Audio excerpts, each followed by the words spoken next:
चलो स्टार्ट कर रहे हैं। लास्ट क्लास मेरे ख्याल में जाते जाते आप लोग के ये वाला क्वेश्चन हो गया था, देखो एक बार, नंबर 8, ठीक है ना। आज इसके आगे बात कर रहे हैं। इस एक्सरसाइज में ज्यादा नहीं, 2 ही क्वेश्चन और बचा हुआ है। देखो इसको, पढ़ो एक बार, सोचो, करते हैं। आप देखो, इसमें ऐसा कुछ बोल रहा है हम लोगों को कि 27 solid iron spheres, each of radius r and surface area s, are melted to form a sphere with surface area s dash.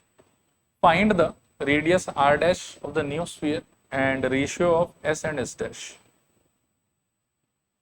Situation को पहले थोड़ा समझने का ट्राई करना है। ये बोलना क्या चाह रहा है? ये बोल रहे हैं कि ऐसा छोटा छोटा, आप समझो कि आपके पास में टोटल 27 इंटू 27 ऐसा छोटा छोटा स्फीयर है, जिनका एक का रेडियस कितना बताया हुआ आपको, आर, ठीक है। इन सारे को मेल्ट वेल्ट करके आपने कन्वर्ट कर दिया एक बहुत ही बड़े से स्फीयर में, जिसका रेडियस आपको नहीं पता। क्वेश्चन में एक बार वो बोल रहा है कि इसका रेडियस होना चाहिए आर डैश। इनमें से एक का जो सरफेस एरिया है उसको बोला जा रहा है एस, और इसके सरफेस एरिया को बोला जा रहा है एस डैश, ठीक है। और आपने किया क्या है वो चीज आप दिमाग में रखो कि ऐसा 27 छोटा छोटा पीसेस था आपके पास में, सबको आपने मेल्ट कर दिया और मेल्ट के करके उन सारे को इकट्ठा एक जगह डाल के एक सिंगल बड़े स्फीयर में कन्वर्ट कर दिया। और इस सिचुएशन में पहले आपको बड़े वाले स्फीयर का रेडियस आर डैश निकाल के बताना है कि क्या आएगा, और फिर आपको बताना है कि इसके सरफेस एरिया और इसके सरफेस एरिया का रेशियो क्या होगा। क्लियर मेरे ख्याल में क्वेश्चन? अभी देखो, जब कभी भी आप मेल्टिंग का कोई आइडिया इंपोज करोगे ना, तो होता ही है कि शुरू में जितना आपके पास में वॉल्यूम है, सारा का सारा ऑब्जेक्ट मिला के मेल्ट करने के बाद में आप जब उसको चेंज कर दोगे अलग शेप में, तो शेप तो उसका चेंज हो जाएगा, लेकिन वॉल्यूम जितना पहले था बाद में भी वॉल्यूम उतना ही मेंटेन रहना चाहिए, ठीक है। एक लाइन में अगर मैं बोलूं तो total initial volume must be equal to total final volume. फिर से रिपीट करो मेरे साथ, क्या बोलोगे बताओ? Total initial volume is equals to total final volume. Clear मेरे ख्याल? अच्छा, टोटल इनिशियल वॉल्यूम पे थोड़ा सा बात करते हैं। अगर एक का रेडियस सपोज करो कि आर है, तो इसका वॉल्यूम कितना होगा बताओ? स्फीयर का फॉर्मूला क्या होता है? 4/3 पाई आर क्यूब। तो उसके हिसाब से इसके एक का वॉल्यूम कितना हो जाएगा? 4/3 पाई आर क्यूब। दो का वॉल्यूम कितना हो जाएगा? 2 इंटू 4/3 पाई आर क्यूब। तीन का वॉल्यूम कितना हो जाएगा? 3 इंटू 4/3 पाई आर क्यूब। चार का वॉल्यूम कितना हो जाएगा? 4 इंटू 4/3 पाई आर क्यूब। 27 का वॉल्यूम कितना हो जाएगा? 27 इंटू 4/3 पाई आर क्यूब। अब इसका ना रेडियस अपन ने अपने हिसाब से चेंज कर दिया। नया रेडियस कितना है आपका? आर डैश, ठीक है। और ये बहुत सारा स्फीयर है कि सिंगल स्फीयर है तो लेकिन स्फीयर ही, तो वॉल्यूम का फॉर्मूला क्या होना चाहिए? 4/3 पाई आर क्यूब। और आर का वैल्यू कितना है इसके केस में? आर डैश, इसीलिए आपका आर थोड़ा सा चेंज हो जाएगा। और फॉर्मूला इसका क्या रहेगा बताओ?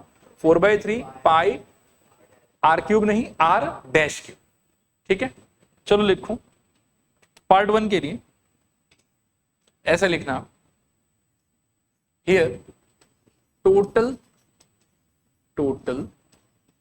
Initial volume is equals to होना चाहिए टोटल फाइनल वॉल्यूम, ठीक है। अभी टोटल इनिशियल वॉल्यूम में क्या होगा देखो, मेरे ख्याल में 27 इंटू 4/3 पाई आर क्यूब, और टोटल फाइनल वॉल्यूम हो जाएगा शायद से 4/3 पाई आर डैश का क्यूब, ठीक है। यहां से मेरे ख्याल में 4/3 कट, पाई कट, और 27 को भी आप सोच सकते हो 3 का क्यूब इंटू आर का cube is equals to R dash का क्यूब। सबका क्यूब उड़ा दो तो आर डैश इक्वल्स टू निकलेगा आपके लिए 3 times of R. R dash is equals to 3 times of R. चलो आगे बढ़ रहे हैं फिर यहां से। आप इसी के अगले पार्ट में देखोगे आपसे क्या पूछ रहा है बताओ? एस और एस डैश का रेशियो, जिसमें कि एस क्वेश्चन के हिसाब से क्या है? छोटे वाले स्फीयर का सरफेस एरिया। एस डैश क्या है? बड़े वाले स्फीयर का सरफेस एरिया। अब देखो कि इसको कैसे सॉल्व कर पाएंगे हम लोग सेकेंड पार्ट में। S divided by S dash. पहले आप स्फीयर के टोटल सरफेस एरिया का फॉर्मूला रिकॉल करो, क्या था? 4 पाई आर स्क्वायर। फर्स्ट वाले का आर लेकिन अलग है, सेकेंड वाले का आर अलग है, तो उसके हिसाब से अगर अपन काम करेंगे तो ऊपर मेरे को लिखना चाहिए 4 पाई मेरे ख्याल में आर स्क्वायर डिवाइडेड बाय नीचे 4 पाई मेरे ख्याल में आर डैश का square. 4 pi gone, this is equals to, ऊपर तो आर स्क्वायर, और आप रिकॉल करो कि आर डैश का अंडरस्टैंडिंग क्या था आपके लिए, 3r, तो यहाँ पर लिख सकते हैं कि 3r का whole square, this is equals to R square divided by 9 times of R square, so R square gone, यहाँ पे 1, this is equals to 1 divided by 9। Done मेरे ख्याल में, ठीक है, और यही आपका फाइनल आंसर रहेगा, S by S dash is equals to 1/9, ठीक है। चले आगे फिर यहां से लिख लो, ठीक है, चलो आगे बढ़ रहे हैं। इसको देखो, ये कह रहे हैं कि a capsule of medicine is in the shape of a sphere, बढ़िया बात है, ऑफ डायमीटर 3.5 mm, ये भी बढ़िया बात है। How much medicine in mm³ is needed to fill this capsule, तो सोच के देखो, वॉल्यूम का दो इंटरप्रिटेशन था, एक कि वो कितना जगह खाएगा, दूसरा कि आप उसमें कितना सामान डाल सकते हो, तो ये शायद सामान डालने वाले एस्पेक्ट पे बात कर रहा है आपसे, ठीक है।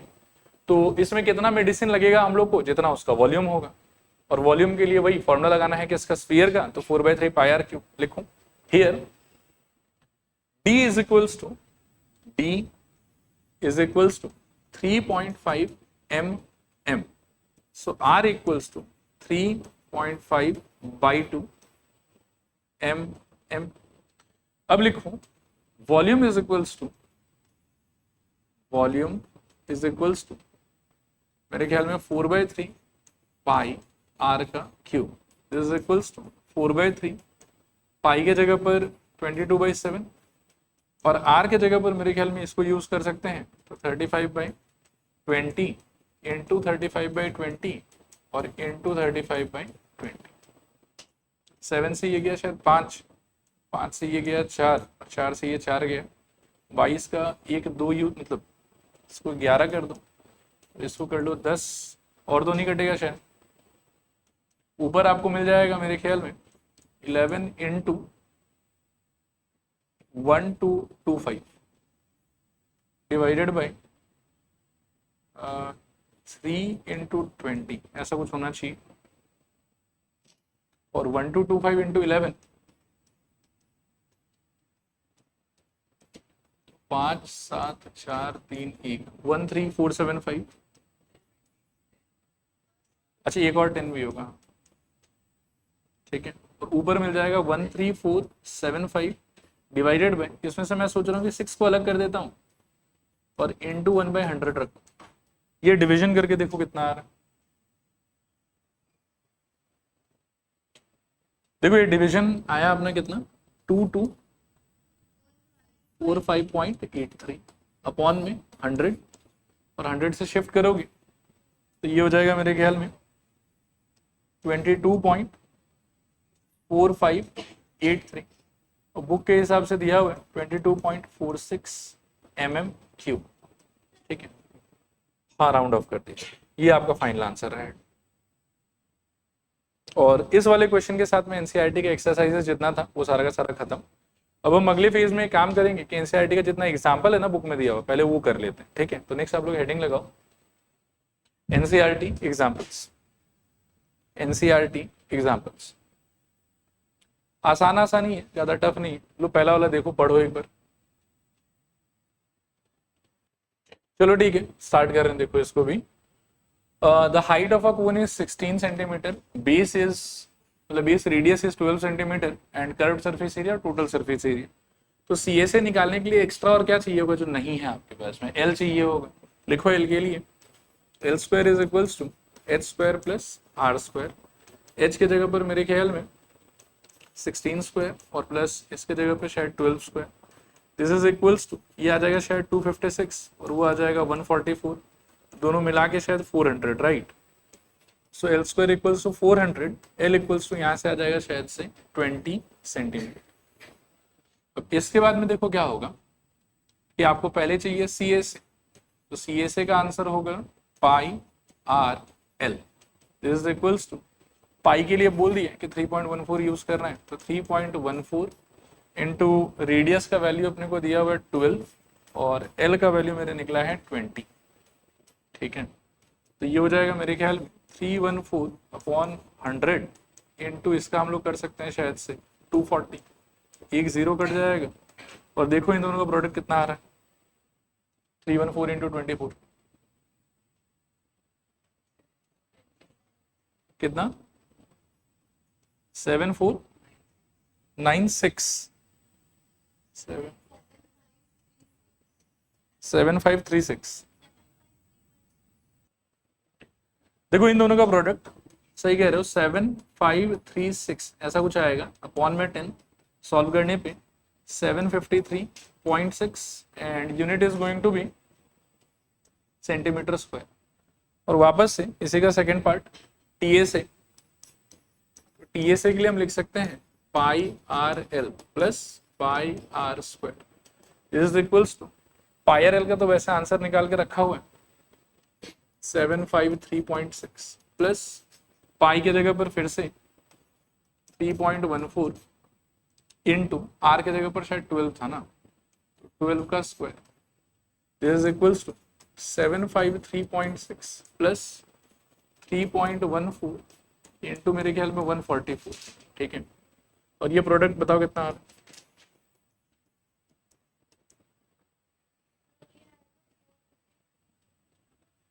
इसका आंसर आना चाहिए 452.16, दोनों ऐड कर दोगे तो कितना आ रहा है 1205.76, unit will be centimetre square. चल रहे हैं आगे फिर। इसके बाद वाले क्वेश्चन पे ना 5-6 स्टार लगाओ आप, ये थोड़ा अजीब सा क्वेश्चन है, पढ़ लो एक बार फिर बात करते हैं। तो करते हैं इसको डिस्कस।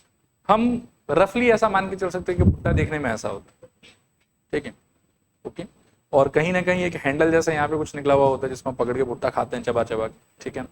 अभी भुट्टा पे जो वो दाना है, जो इसका मानो कि ये जो कॉर्न है, वो कॉर्न ऐसा नहीं कि पूरे पे स्प्रेडेड रहता है, जहाँ पे आपका हैंडल है वहाँ कॉर्न नहीं होता, कॉर्न बस ऊपर के पार्ट में होता है।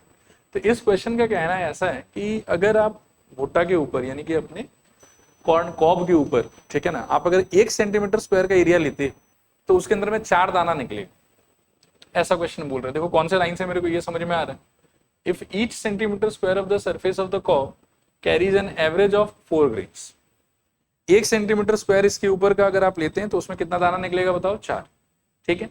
और एक्स्ट्रा करके इसमें आपको ये अजम्पशन एक लेके चलना पड़ेगा कि ये जितना दाना है ना वो सिर्फ और सिर्फ कोन के शेप के सीएसए पे ही स्प्रेड किया हो, नीचे का जो बेस है उसका कुछ पार्ट तो हैंडल ही ले लेता है और कुछ पार्ट में फालतू का ये सब छिलका टाइप रहता है, लीव जैसा, आया बात समझ। तो कॉर्न जो आपका चिपका हुआ है वो एक तो चिपका हुआ कहाँ पे सीएसए पे, पहला बात, और दूसरा बात ये है कि हर 1 सेंटीमीटर स्क्वायर के एरिया में कितना दाना मिलेगा आपको, 4 दाना मिलेगा। तो पूछ रहा है कि इस डायमेंशन के कोन के ऊपर में, ये इस डायमेंशन के कॉब के ऊपर में ओवरऑल आपको कितना दाना मिलेगा, ठीक है। तो आपको निकालना है पहले सीएसए, और सीएसए के वैल्यू को मल्टीप्लाई करना है 4 से, यही क्वेश्चन है। लेकिन दुख का बात यह है कि सीएसए निकालने के लिए हमको एल चाहिए होगा, और एल जो है वो फिलहाल के लिए क्वेश्चन में से गायब है, ठीक है। लिखो हियर, इसको देखना एक बार, has radius of the broadest end, ये रेडियस ऑफ ब्रॉडेस्ट एंड का मतलब वही हो गया आपके, ये आपका मक्का है, इस पार्ट का बात करता हूं, ठीक है ना।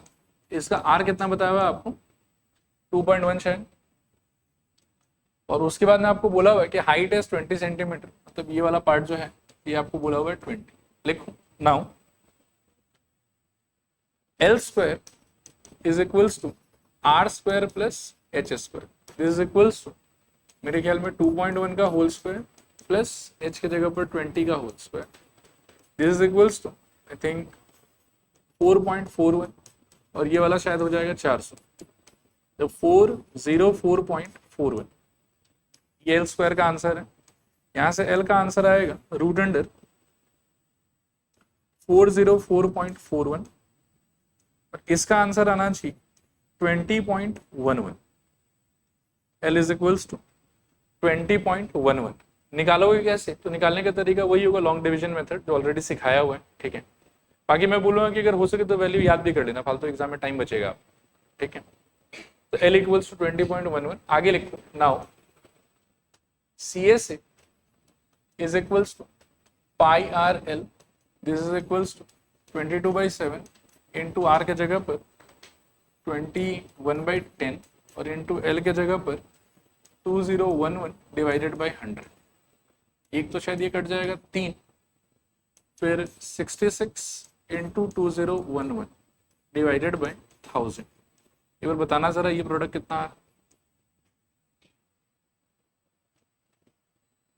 देखना ये आ रहा था आपके कितना 132726 अपॉन में कितना 1000, और सॉल्व करने पे ये हो जाएगा 132.7, राउंड ऑफ करते हो तो ये चलो पहले ऐसे लिखते थे, this equals to 132.73 and unit is going to be centimetre square. हालांकि ये आपका फाइनल आंसर नहीं है, आपका आंसर होगा लिखना number of points is equals to 132.73 into 4, ठीक है। 4 3 से 12 2 कैरी 1, 28 29 का 9 कैरी 2, 8 + 2 10 का 0 कैरी 1, 12 + 1 13 का 3 कैरी 1, और मेरे ख्याल में इतना 530.9, तो इसको हम अप्रोक्सीमेटली 531 मान सकते हैं।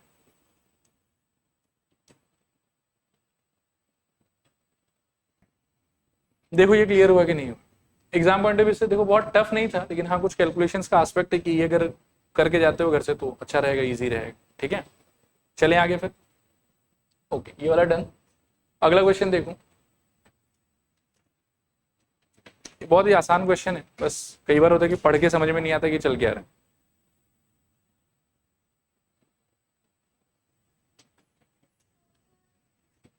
आप लोग में से कौन कौन मेला वेला घूमने जाता है? दुर्गा पूजा ऐसे में जब मेला वेला होता निकलते हो, कभी आपने कुछ मौत का कुआं सुना है, देखा है? क्या होता है? एक हेमिस्फेरिकल कुछ स्ट्रक्चर होता है बाउल जैसा, और बाइक जो है वो जनरली तो रोड पे चलाया जाता है, बट वो वर्टिकल वाल्स पे जो है वो बाइक चलाता रहता है। इसमें भी कुछ ना वैसा ही ये डिस्क्राइब कर रहा है कि ऐसा कोई एक स्फीयर होगा और एक बाइक राइडर है जो इसके बाउंड्री पे बाइक चलाएगा। अभी वो कैसे चलाएगा, क्या चलाएगा, ये उसका अपना टैलेंट है, ठीक है, लेकिन इस पे वो बाइक चलाएगा, ऐसा हमको क्वेश्चन बोल रहा है।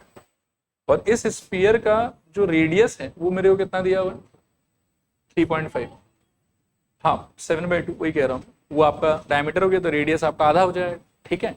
और जितने सरफेस पे वो बाइकर अपना बाइक चला पाएगा मेरे को उसका आंसर बताना है उसको। तो आप सोचो कि यहाँ पर मुझे वॉल्यूम कैलकुलेट करना चाहिए कि सरफेस एरिया कैलकुलेट करना चाहिए?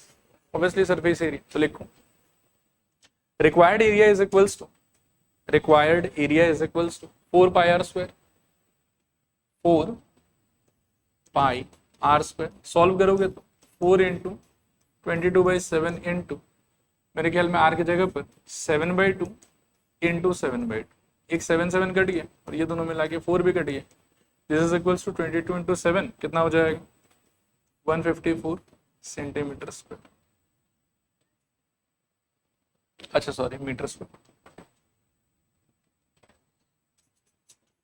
ठीक है।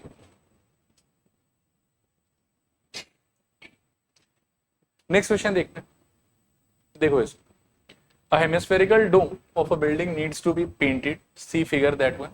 If the circumference of the base of the dome is itna, find the cost of painting it given the cost of painting ₹5 per 100 centimeter square.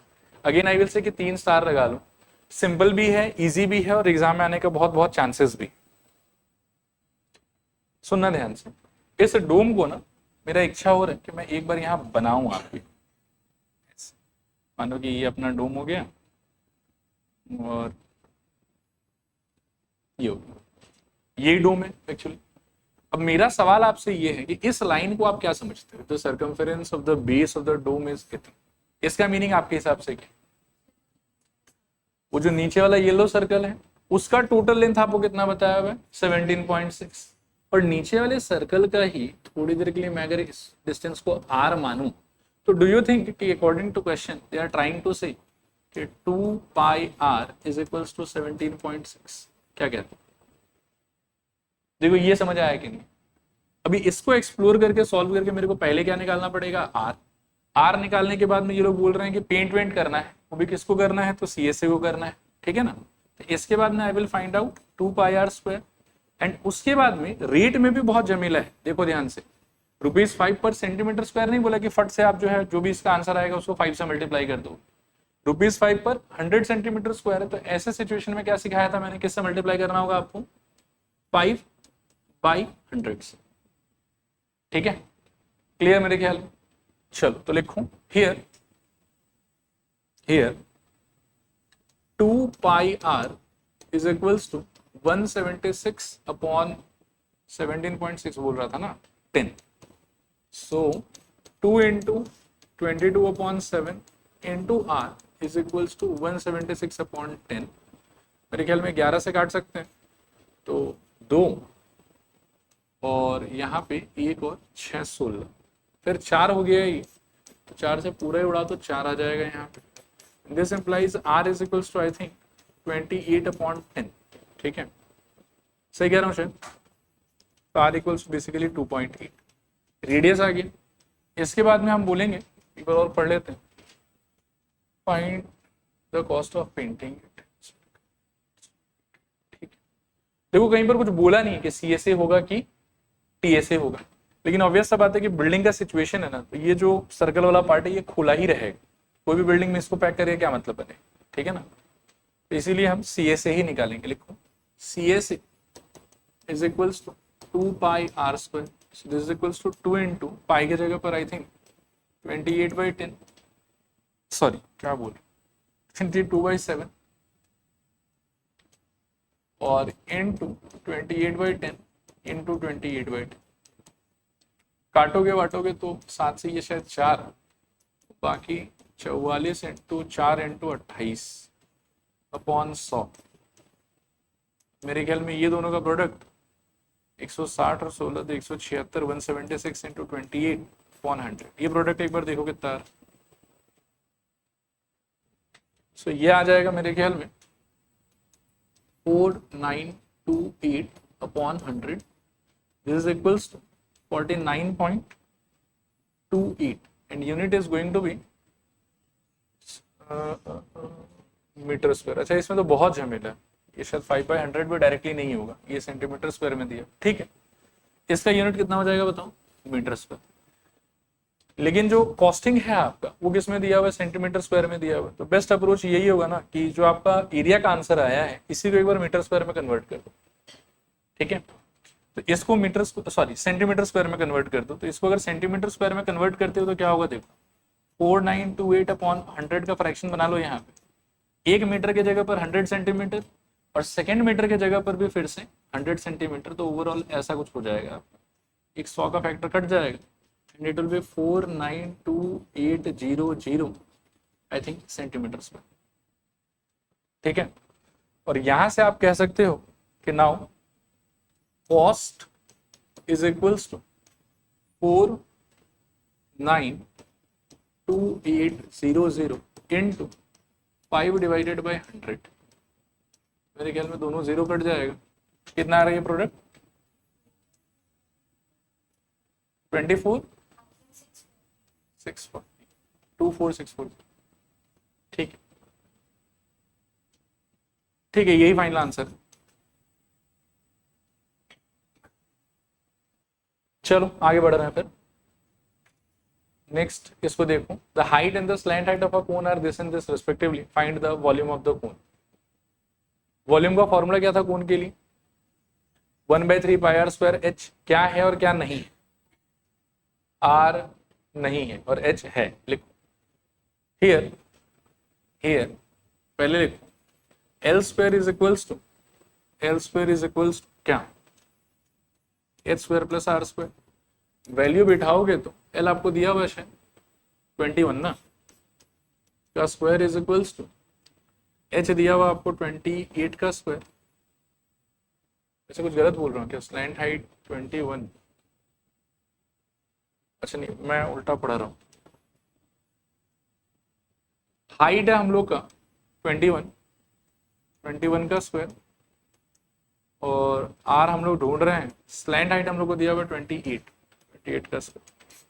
So this implies 28 का square minus 21 का square is equals to r square. 28 square को check करो कितना आ रहा,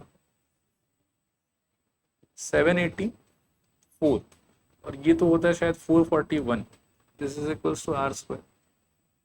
subtract करके देखो कितना 343। बहुत सुंदर तो नहीं आ रहा है शायद, मतलब परफेक्ट स्क्वायर तो नहीं है ये, लेकिन इसको आप अगर चाहो ना तो शायद 49 इंटू 7 में तोड़ सकते। This is equals to R square, ठीक है। सो यहाँ से आर इज इक्वल्स टू मेरे ख्याल में रूट अंडर 49 इंटू 7, और जैसा कि हमने हीरोन्स फॉर्मूला चैप्टर में सीख रखा है कि आर इक्वल्स टू यहाँ से हो जाएगा 7 रूट अंडर 7, और यूनिट आपका हो जाएगा सेंटीमीटर, ठीक है। R equals to 7 root 7 centimetre, चलेगा। अच्छा, हमको वैसे आर चाहिए था कि वॉल्यूम चाहिए था? वॉल्यूम, तो थोड़ा और मेहनत करना होगा। लिखो आगे, now volume is equals to 1/3 pi are square H is equals to 1/3 into 22/7 into R square के जगह पे वही 7 रूट 7 का होल स्क्वायर, और इंटू एच के जगह पर हम ले सकते हैं 21। So this is equals to 1 ये रुको, इस 3 और 7 को तो यहीं स्वाहा कर देते हैं। 7 3 सा 21, 21 पूरा गया, यहाँ से बचा 22, और यहाँ से 49 into 7, this is equals to 22 into ये वाला फिर से 343 ही आएगा शायद। अब देखो करके कितना है, तो इसका आंसर 7546 यूनिट सेंटीमीटर क्यूब, ठीक है मेरे ख्याल में। आगे चल रहे हैं फिर, और देखो इसको, देखो इस पे भी 3 स्टार लगाओ, आइडिया इसका भी ठीक ठाक है। चलो देखो क्या हो रहा है इसमें। इसमें जो क्वेश्चन का लैंग्वेज है ना, उसको पढ़ के मुझे तो ये समझ में आता है कि मोनिका इतना कपड़ा खरीद के लाई, इसका एरिया था 551 मीटर स्क्वायर। फिर मोनिका ने क्या करा कि इस कपड़े की मदद से उसने टेंट बनाया, और बनाते बनाते थोड़ा कपड़ा उसका वेस्ट भी हो गया, अलग अलग छोटा मोटा ऐसे घटिया शेप में थोड़ा बहुत कपड़ा उसका ऐसे ही वेस्ट हुआ, ठीक है। और इस वेस्ट कपड़ा का एरिया कितना है? 1 मीटर स्क्वायर। और बाकी जो कपड़ा बचा उसके पास में, उस कपड़े का उसने बहुत सुंदर सा एक टेंट बना दिया, ठीक है। अब आप पहले तो ये सोचो कि इस टेंट में कपड़ा कितना यूज हुआ हो। अगर सच में मार्केट से 551 आया था खरीद के, और इसमें 1 मीटर स्क्वायर चला गया आपका, तो टेंट में कितना कपड़ा गया आप? 550, ठीक है ना। तो इसका एक तरीके से जो सरफेस एरिया होगा उसका वैल्यू कितना होना चाहिए? 550। दूसरा आपको ये चीज रिकॉल करना है कि टेंट के केसेस में जब आप सरफेस एरिया लेते थे तो आप कैसे लेते थे? टोटल लेते थे कि कर्व सरफेस एरिया लेते थे? सीएसए लेते थे। तो हम कहेंगे कि टेंट का जो सीएसए का आंसर होना चाहिए that should be equals to how much? 550। और इस सिचुएशन में हमसे पूछा गया है, देखो हमको पूछा है कि find the volume of the tent that can be made with it, ठीक है ना। और टेंट का हमको कुछ बताया है, शायद बेस रेडियस बता दिया, तो बेस रेडियस हमारे लिए कितना है बताओ? 7। वॉल्यूम का फॉर्मूला लगा के आई थिंक मेरे को मिल जाएगा इसका क्या, अच्छा वॉल्यूम नहीं सॉरी सरफेस एरिया का फॉर्मूला लगा के मुझे लगता है कि इसका स्लैंट हाइट मिल जाएगा हम लोग को, और फिर स्लैंट हाइट और रेडियस रहेगा, वहां से सॉल्व करके हम एच निकाल लें, ठीक है। लिखो here amount of cloth used in making the tent. Here the amount of cloth used in making the tent is equals to, लिखो 551 minus 1, this is equals to 550। नीचे लिखो hence CSA is equals to 550. This implies pi RL is equals to 550. pi के जगह पर we can go for 22/7, R के जगह पर दिया हुआ है 7 और L नहीं पता, this is equals to 550। 7 7 स्वाहा, फिर 11 से काटो तो 2, और ये वाला शायद 50, 2 से काटो तो ये 25, तो L आपका आ गया 25, ठीक है। नीचे लिखो L इक्वल्स टू 25, नीचे लिखो now L square is equals to R square plus H square. L square is equals to R square plus H square. ठीक है, आगे लिखो दिस एम्प्लाइज एल कितना आया आपका 25 square is equals 7 square plus मेरे ख्याल में H square. This implies 625 minus 49 is equals to H square. ये सॉल्व करके शायद बचेगा 576 is equals to H square, और यहाँ से h का आंसर आ जाएगा शायद से 24, सबका यूनिट मीटर में क्या सब कुछ, ठीक है, तो 24 metre.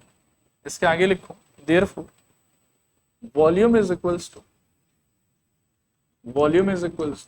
1/3 pi r square h is equals to 1/3 into 22/7 into r के जगह पर कितना 7 शायद 2 बार, और h के जगह पर 24, तो 7 गया, 24 भी चला जाएगा 8, और मेरे ख्याल में 22 इंटू 56, एक बार ये करके देखो कितना आ रहा है 1232, यही है, और यूनिट क्या हो जाएगा आपका मीटर क्यूब। ठीक है, करेक्ट है। चलते हैं अगले क्वेश्चन की तरफ, इसको देखो, ये एनसीईआरटी का एग्जांपल्स का भी लास्ट क्वेश्चन, इसके साथ में एनसीईआरटी पूरा कर, ठीक है, पढ़ो।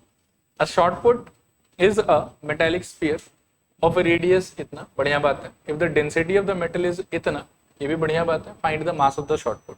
तो लास्ट टाइम ही मैं आपको बता रहा था कि बहुत बार ऐसा हो सकता है कि आपको शेप का आइडिया दे दे, रेडियस हाइट ये सब वो सब बता दे, डेंसिटी बता दे और मास पूछ ले। तो उसका तरीका हमारे लिए क्या होगा कि पहले हम मेहनत करके फॉर्मूले से वॉल्यूम निकालेंगे, फिर वॉल्यूम को डेंसिटी से मल्टीप्लाई करके उसका मास निकाल लेंगे। लिखो here r is equals to 4.9 centimetre.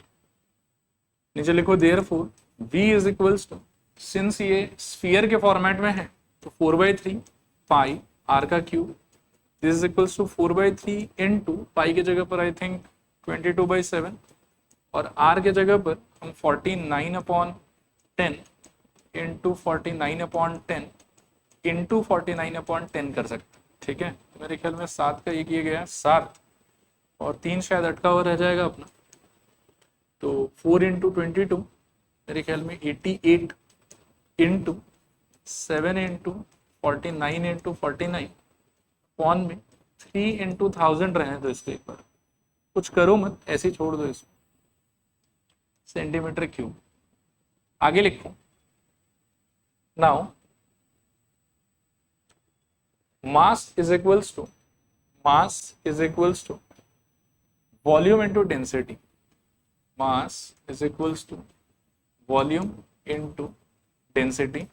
So volume आपका ये वाला है 88 into 7 into 49 into 49 by 3 into 1000, और डेंसिटी आपको दिया हुआ 7.8, तो इंटू ये वाला हो जाएगा 78/10, तब ये 3 तो शायद कट जाएगा यहाँ से 26। ठीक है, अब ये लंबा चौड़ा मल्टीप्लिकेशन करना है आपको, तो 88 into 7 into 49 into 49 into 26 divided by शायद हो जाएगा 10,000।